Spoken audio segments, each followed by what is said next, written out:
Thank you guys so much for joining me on today's episode of Faith, Hope, Love, where we grow together in our faith, increase in hope, and learn how to better love God and love other people. We are currently in our What's Your Type Enneagram series, and we are joined today by guest Todd Wilson, who is the author of The Enneagram Goes to Church. So Todd, thank you so much just for joining me on the show. If you wouldn't mind introducing yourself and answering our obvious question, what's your type? Yeah, thanks, Melissa, for having me. It's an honor, privilege, delighted to be on the show. I'm an 8 in the Enneagram, and it took me a little while to come to that conclusion. I began thinking I was a 3 when I first got introduced to the Enneagram. I saw the achiever description. I said, "Ooh, I like that. I like doing stuff and achieving stuff." But then we started to learn about shame as an underlying issue for 2s, 3s, and 4s in the heart triad. And my wife would say, "Todd, you don't have a lot of that shame stuff going on." And I'd be like, "Well, really, what do I have?" And she'd say, "You've got anger." so, and my brother was learning about the Enneagram, Melissa, as well. And he said, "Oh, yeah, Todd, I think you're an 8." And I thought to myself, I was so angry when he said that. And then I walked away from the conversation thinking, dang, I think he might be right. And my reaction to him is an indication of what I am. The little dirty secret when you're an 8 in the Enneagram, like me, is you want to deny your anger. And what an animating reality it is in your life. So anyways, all that's to say, after a short stint as a 3, who described myself as a 3, you'll love this, Melissa, a 3 with an inner 8 was the way I used to describe myself. And my wife and I finally agreed, no, you're just all 8, Todd. So get on with it. But anyway, so I'm an 8 in the Enneagram. Married my high school sweetheart, whose father led me to Christ in the middle of my junior year of high school in the corner booth of a McDonald's. So I come from a non-Christian home.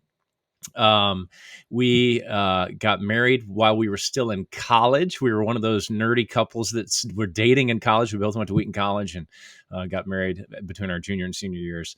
We now have 7 children, 3 biological, 4 adopted from Ethiopia. So our home is bustling and happy and exciting and challenging at times. Their ages from 21 to twin 12-year-olds. So we've got 2 high school, 3 middle school, and 2 college. And I am a pastor by background. I've spent most of my adult life as a pastor, 15 years serving as a pastor, most recently 10 years at Calvary Memorial Church in Oak Park, where I was the senior pastor.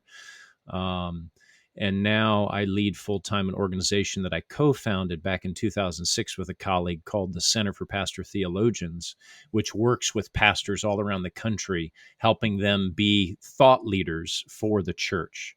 So pastors as theologians, not as academic nerds. Like when most people hear theologian, they think academic nerd or like erudite professor type. But in the history of the church for the last 2,000 years, the vast majority of pastors have styled themselves and seen themselves as theologians. That is to say, thought leaders, people who know God and know the Word of God and serve the church with theological truth. So we're trying to kind of reclaim and recover that vision of what it means to be a pastor. So that's what I do now full time, and I have been doing that for the last 3 years. I like the idea that you've really incorporated the Enneagram. We were talking briefly before we started, that you've really incorporated the Enneagram into your parenting, obviously as a pastor and a leader. You know, how long have you been a student of the Enneagram, and how have you seen the Enneagram in different ways incorporated in different parts of your life? So I first got, both Katie and I, my wife, got introduced to the Enneagram through my wife's sister, Beth. I would say probably 7 years ago, 6 years ago, 7 years ago. And I like to describe myself as an unlikely Enneagram convert, right? I had lots of reasons not to be into the Enneagram, and not least of which was when I first saw the book she was reading, my sister-in-law, about the Enneagram. It looked like a pentagram, of course. There was this red book with this pentagram thing on the front of it. And I'm like, what the heck is that? That's creepy, scary stuff. And but as soon as I started to understand the Enneagram, I quickly became a convert and am now a big fan. As you can imagine, having spent time writing a book on on the topic.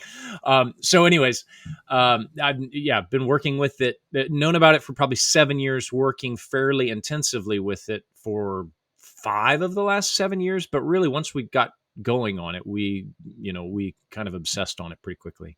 Um, and I would say two things, Melissa, about, to put it simply, about the Enneagram and how it has made its way into my life on the personal and the professional. On the personal front, um, I would say the Enneagram has uh, helped facilitate the process of what I call integration.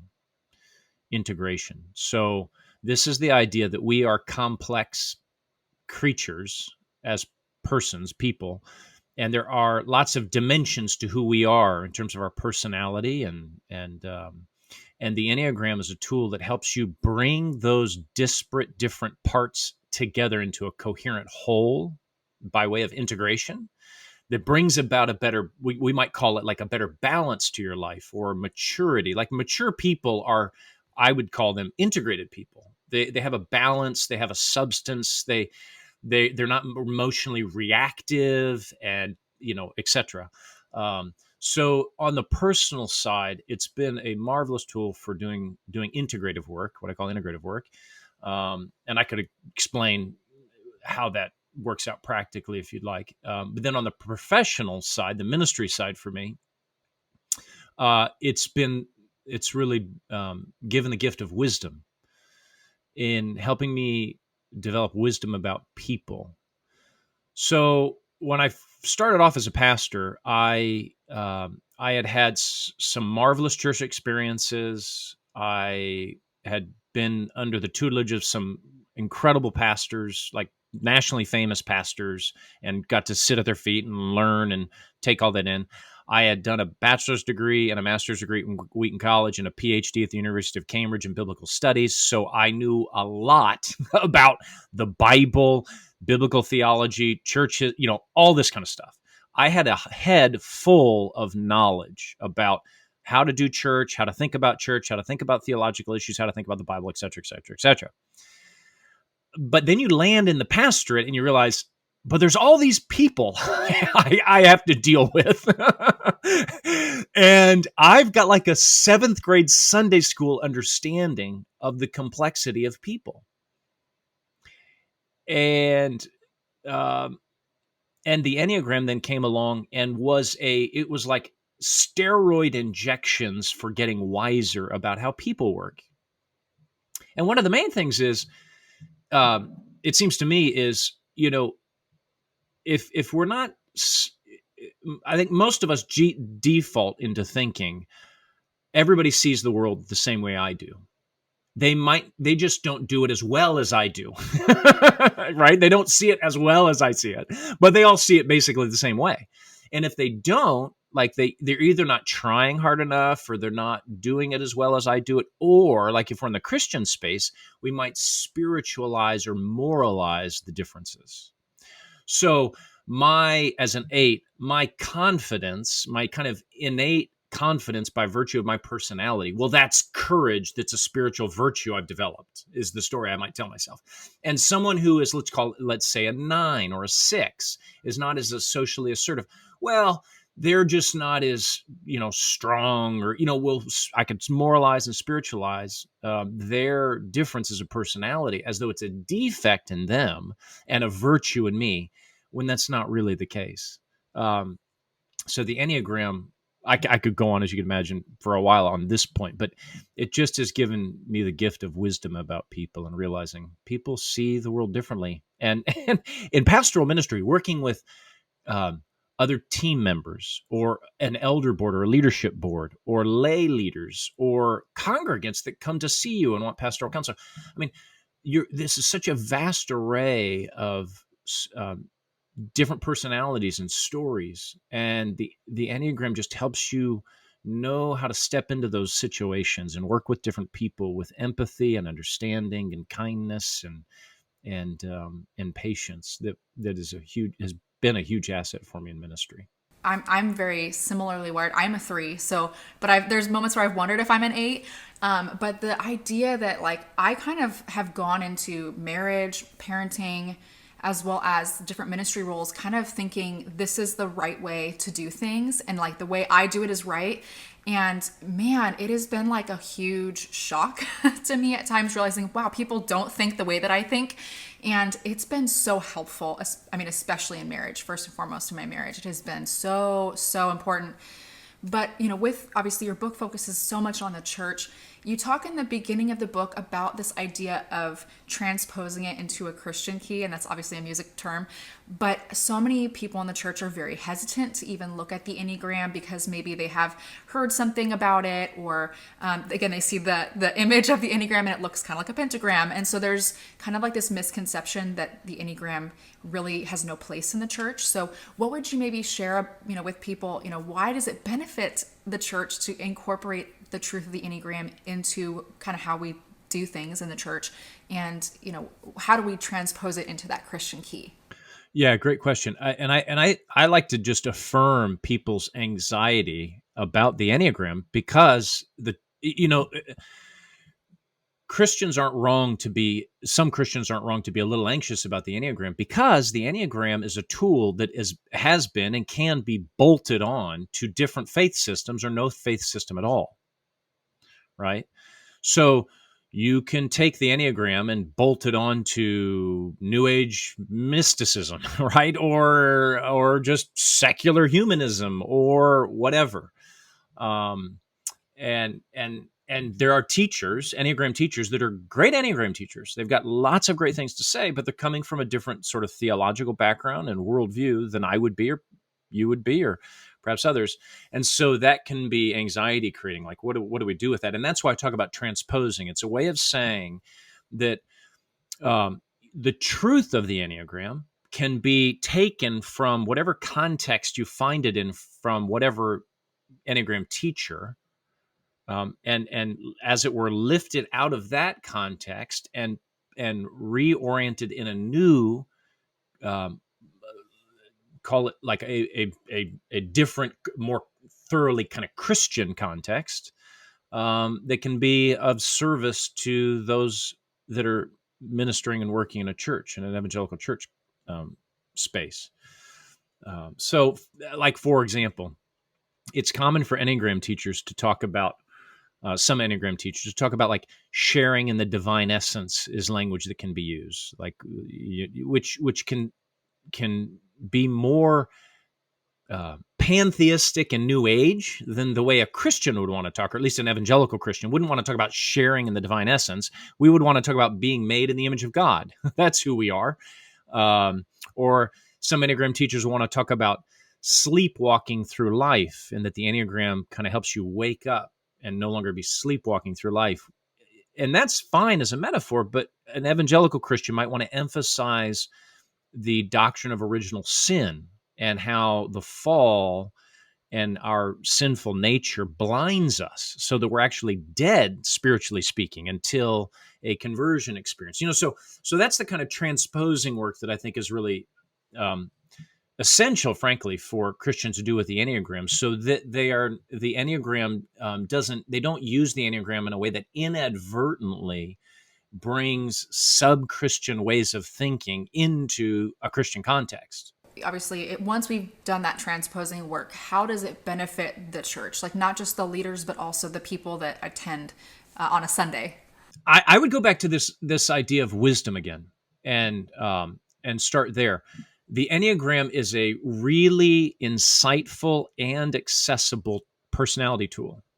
So it's insightful. It's got lots and lots of depth. I mean, you can study the thing for a long time and continue to get new layers of depth and richness and complexity. So it's great for that. It's got depth, insight, complexity, but at the same time, it's really accessible.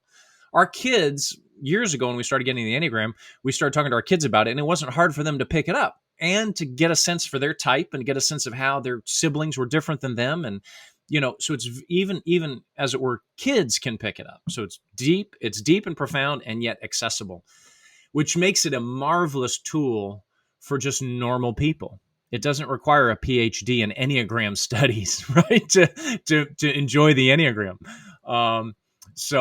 But it also points us to something so fundamental and essential to who we are, which is our personality.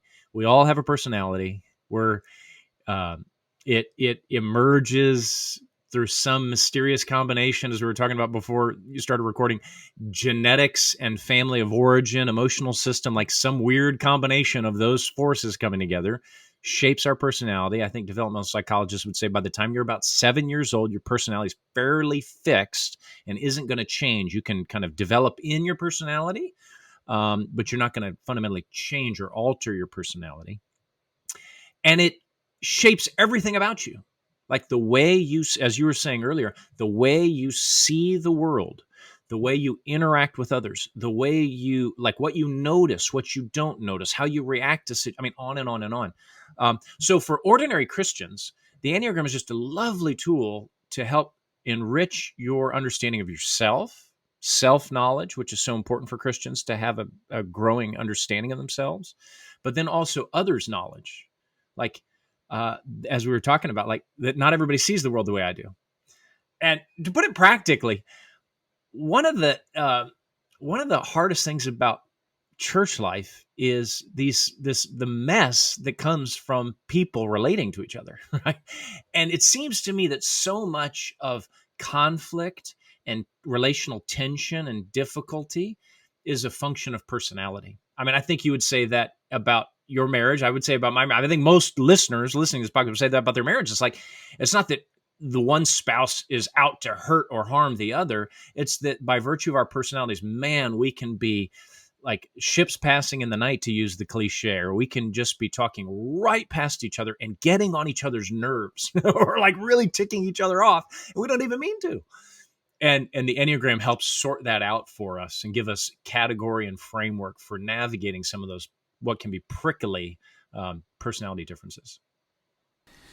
I mean, that makes so much sense to me. I mean, I think if you look at obviously the body of Christ, that's really, it's like the 1 Corinthians 12 kind of passage talks about how we're all parts of the same body, but we all are totally different. And I think that applies not just in the church, but also in the family. And I think to be able to understand our pet peeves, like, why is this bugging me? And now I can be like, oh, you're not moving fast enough. It's driving me crazy.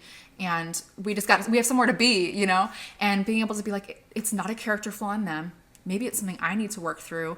And I love how in your book, kind of near the conclusion, you talk about how the Enneagram can be used to not just learn about ourselves, but understand our junk. And also being able to kind of work through this like self-discovery process as well as discipleship. So you kind of touched on that just then, but I want to kind of jump in the big bulk of your book. You talk about how the 9 types are kind of displayed in these different ways. So obviously for pastors in how they do pastoring, like how do they care for their people? How do they preach? And then also the ways, I love how you talk about how different audiences, or obviously like on a Sunday, the listeners have their different ways of hearing a message. I mean, there's so much that you unpack, even just the way that the church interacts, like even the church as a whole can kind of have like its own type identity. Would you mind kind of explaining, what does that look like? And then how did you really come up with that idea? Yeah. The book is really driven. I mean, the book is all about taking the Enneagram and then applying it to different aspects and dimensions of the life of the church. So as you mentioned, the bulk of the book are chapters on leadership, preaching, team dynamics, worship, congregational care, and then the personality of your church as a whole. And so just as a pastor thinking, wait a minute, if pastoring is really about shepherding people and leading people, and the Enneagram gives me great insight into these different personality types, let me kind of run it through all these different aspects of church leadership and church responsibility as a pastor and see kind of what comes out on the other side, as it were. And so you apply it to leadership and pastoring. And you have to conclude, in light of the Enneagram, there are 9 different types of pastors. There are 9 different personality types, which means there are 9 different types of pastors. That is to say, there will be pastors that are all 9 different types. And that's really significant for any number of reasons. I mean, one of which is oftentimes pastors will think, I don't have the right personality to be a good pastor. Maybe I'm too much of a boss and leader and not enough of a shepherd and lover of people. Or maybe I'm too much of a lover and shepherder of people and not enough of a boss and a leader, right? Like, and I've talked with pastors who have struggled in both of those ways. Or I'm too contemplative and cerebral and shy, and I could never be a pastor, right? Like, I'm a 5 in the Enneagram. What would I be doing hanging around with people all the time as a pastor? Or I'm an 8 in the Enneagram. I don't want to sit around and, listen to people talk about their problems. That'll drive me crazy, or so on and so forth. So the Enneagram applied to leadership and pastoring is very liberating, because one of the messages, it seems to me, is God has wired you up with your particular personality, and that personality type has great strengths in pastoral ministry.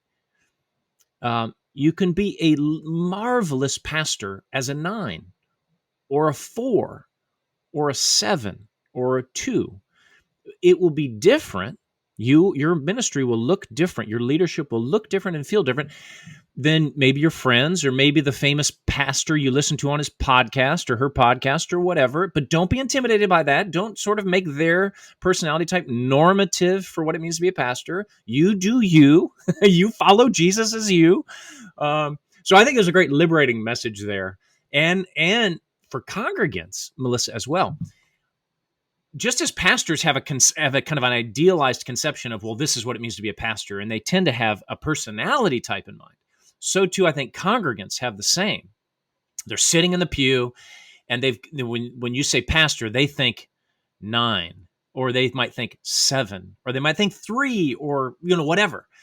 But then they actually call a pastor, and lo and behold, that pastor does not have that particular personality type. And what do at least some of the congregants do? They either adjust their expectations or they live with disappointment, which is not fair to the pastor or to themselves. It's like playing out a marital relationship. Like, what should an ideal spouse be for me? Well, would be this kind of personality type. And then you get married and you're like, wait, that's not exactly the person I married. And I've got a couple of options here. I can either like learn and grow, or cry about it. So I think it's very liberating in that sense, to apply the Enneagram to pastoral leadership. You also mentioned like communication styles and listening. And this is the other really fun thing about the Enneagram applied to preachers, preaching and teaching, Sunday school teaching, is as we're talking about, personality shapes everything about you. It shapes the way, we often say in Enneagram world, it shapes the way you see the world, but it also shapes the way you speak and listen, because it has to do with what you pay attention to and then what you verbalize, both as a speaker and then as a listener. So this is one of my favorite chapters in the book, where I unpack communication styles, differences between the 9 types. And to realize, and it was really humbling for me as an 8 Enneagram preacher to realize, Melissa, every sermon I preached basically over the course of 10 years was something like, you have heard it said, but I say to you. In other words, every sermon needed to be challenging the congregation to think about something differently, to shake them up, rattle their cages, move them forward in some new direction they've never thought about before. I had a colleague on staff that said to me, Todd, you've never preached a simple sermon, ever. And I took it as a compliment, but I don't know that it was all that much of a compliment, to be honest. I think it was a way of saying, the way I now hear that is, Todd, there's an imbalance to the way you preach, because you're always defaulting to the strength of your personality, which is challenging as an 8 in the Enneagram. I was totally, Melissa, oblivious to any of this as a young preacher. It would have been so helpful for me to realize I have a communication style as an 8 in the Enneagram, and I should work to be more integrated as a preacher and a pastor, so that I don't just do the challenging sermon. I can also introduce into every sermon, and sometimes preach whole sermons, that would preach the way a 2 might preach, which is, and I'll characterize here a little bit, so forgive me for the 2s that are not going to like this characterization, but which would sound something like, Hey, good morning, congregation. I just want to tell you, God loves you so much. And I just want to remind you of God's love for you. Melissa, I never preached a single sermon that way in all my ministry. And I wish I would have. And I wish I would have introduced those kinds of themes into my preaching. So I'm going on too long here, but I hope your listeners get a sense for catching seeing your blind spots and the default of your personality and if the listeners are preachers or communicators of any kind, right? I mean, it doesn't just need to be preaching, it's communication of any kind, podcast hosting, for example, or Sunday school teaching or whatever. You have a default way of speaking and communicating, and pursuing balance is becoming more aware of that, and then raising up these other parts of your personality that are more neglected. So everything that you've said now, and obviously you expound on it so much more in your book, but I love this idea that, I mean, as whether we're in leadership on the stage or we're in the audience listening, we really take in and obviously say information differently depending on how we're internally wired. Obviously, I said before, I'm a 3, and I didn't realize it, but like anytime I have obviously a podcast and have the opportunity to lead in a MOPS ministry, it's a moms group, on stage, and I didn't realize, one, why I was so drawn to doing on stage or social media type stuff, but it makes sense now. Sorry to interrupt you. You're hardwired for that. And it's crazy. I didn't know that. I was like, I enjoy it, But then realizing, as I was reading, especially the chapter you talk about how to shepherd and how to address grief. I'm actually, in a few weeks, I'm sharing in my MOPS group about grief and kind of leading this experience. And for me as a 3, that can be really uncomfortable because I know how I feel and then I shove it, and I'd rather just help other people to feel and not be authentic. And that like reading your book, I was like, I have to completely rethink this. Like, I can't do what I was planning on doing, because what if the 5 in the room is like, what, 1, you're fake. 2, I don't feel right now. I'm thinking about how I'm addressing the grief that I'm experiencing in my life. Or maybe the 4 that's like, you're not allowing me to express the depth of my emotion. You're just kind of wanting me to feel better. And it's not what God wants me to do. And so I so appreciate how your book not only applies to pastors and leaders, but also just to the lay leader that is wanting to develop their gifts. And for those that are listening that are maybe wanting to understand themselves better and develop maybe their leadership gifts, what would you say to maybe each of the types really briefly, just ways that they can grow in and like hone their strengths? Before I answer that, I do want to commend the way you just described appropriating the stuff I wrote on grief and translating into your teaching opportunity and thinking sensitively and empathically about the difference between a 3, a 4, and a 5, where you as a 3 and then you use the example of a 4 and a 5. That's brilliant, right? I mean, that's so fantastic, and I hope, I'm sure, will be great for those you're going to be teaching, because there is a lot there can be a lot of shame and pressure and guilt around the way we process grief. And so just to like liberate people to be who they are and to process grief according to their personality type, and let that shape their expectations rather than the way you, Melissa, do it as a 3, or I might do it as an 8. I love that. So I want to make sure all your listeners heard that awesome thing you just said. So anyways, so back to your question. My encouragement to really to anybody is, and particularly those who want to use their gifts more to serve others, their family, their neighborhood, their community, their workplace, their church, would be a couple things with the Enneagram. One, use it as a means of getting clear about who you are and who you aren't. And those are equally important. Like, it takes a long time to figure out who I am not. And usually you can't get there until you're about middle-aged, usually, because you're so busy trying to like add competencies and resume and blah, blah, blah, blah, blah. But just, for the younger listeners, right? And maybe your 20s or something, be clear about who you are, and just make a Post-it note about being clear about who you aren't, which will be harder probably to do until you get, into your 40s. But that'd be a great place to start, like clarity about who you are and who you aren't. And then secondly, confidence about who you are and who you aren't, and how you work in the world. And to see the strengths of your personality really as gifts for the body of Christ and for those around you. So to not have shame about the bigness of an 8 personality type, or the visionary wiring of an 8, or the efficiency and excellence and execution of a 3, or the empathic, sensitive, superhuman power of a 4, or the cerebral, thoughtful, insightful strength of a 5, so on and so forth. But to be confident in that and offer that in humility with confidence, as a gift, as an offering of love and service to other people. So clarity, confidence, and then I think the third thing I would say is compassion for other people. So this has been a theme through our whole conversation, it seems, Melissa, but compassion for other people who see the world differently, navigate the world differently, do their lives differently. Leaders need to be clear and confident, but they also need to lead with compassion and not try to jam everybody into a particular box, but encourage them to flourish in light of who God has wired them up to be. So those would be some of the sort of just general principles, I would say, to encourage folks in their leadership journey. I mean, I feel like that makes so much sense. That, I mean, obviously the theme for my whole podcast is faith, hope, and love. And I think doing those 3 things you just mentioned really allows us to do that, right? We can grow in our faith. We can increase in hope, the way that hope looks for each of us as a type.